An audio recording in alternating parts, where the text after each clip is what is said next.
శ్రీ గురుభ్యో నమ.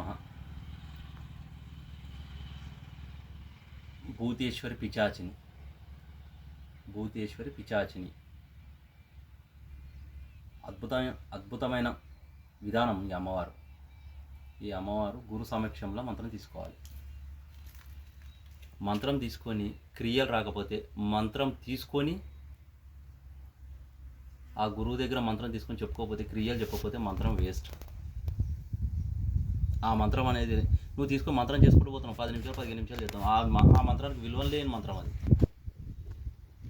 గురువు దగ్గర మంత్రం తీసుకొని ఏదో నేను ఈ కామ్యానికి చేస్తాను, ఒక మంత్రం తీసుకున్నా కదా, ఆ మంత్రం చేసుకుంటూ వెళ్ళిపోతాను అంటే ఎన్ని రోజులు వెళ్ళిపోయినా నీకు నడిచిపోతుంది గడి.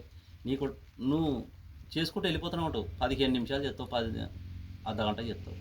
మంత్రం తీసుకున్నప్పుడు గురు సమక్షంలో ఎంతసేపు చేయాలి, ప్రతి విషయం ఈ మంత్రం తీసుకోగానే సరిపోదు.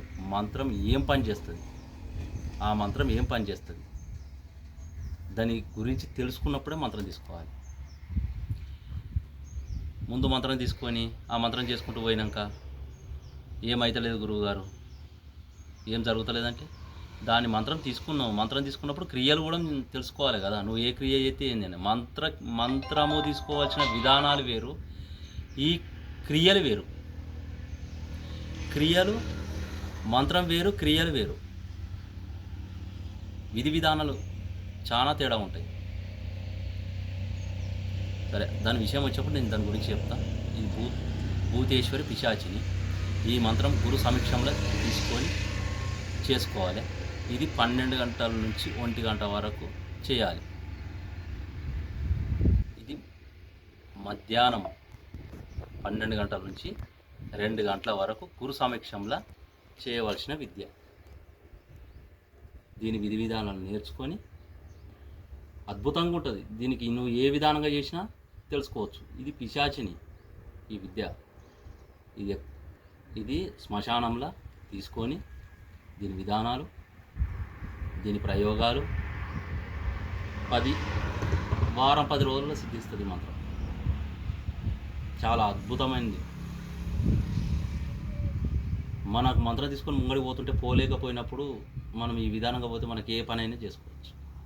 ప్రతి ఒక్క పని, ప్రతి విషయం, ఏం జరుగుతుంది, అసలు ఎందుకు మనకు ఇట్లా చేసిండ్రు, మనం ఒకరిని నమ్మినాము, మనకి డబ్బులు ఇస్తాము, వాడు మనకి ఇయ్యడు. మనం చేసుకోవాల్సిన విధానాలు ఉంటాయి. అలా అద్భుతంగా పనిచేసి పెడుతుంది. నీకు ఇది అద్భుతంగా చేస్తుంది. నువ్వు వాడే విధానాన్ని బట్టి ఉంటుంది. మంత్రం ఓం హ్రీం తం హం భూతేశ్వరి పిచాచిని హూం పట్ స్వాహ. ఇది మంత్రం. దీనికి మంత్రము, యంత్రము, తంత్రము నేర్చుకొని ఈ విద్య చాలా అద్భుతంగా ఉంటుంది. శ్రీ గురుభ్యో నమః. శ్రీ మాత్రే నమః. Like, share, subscribe.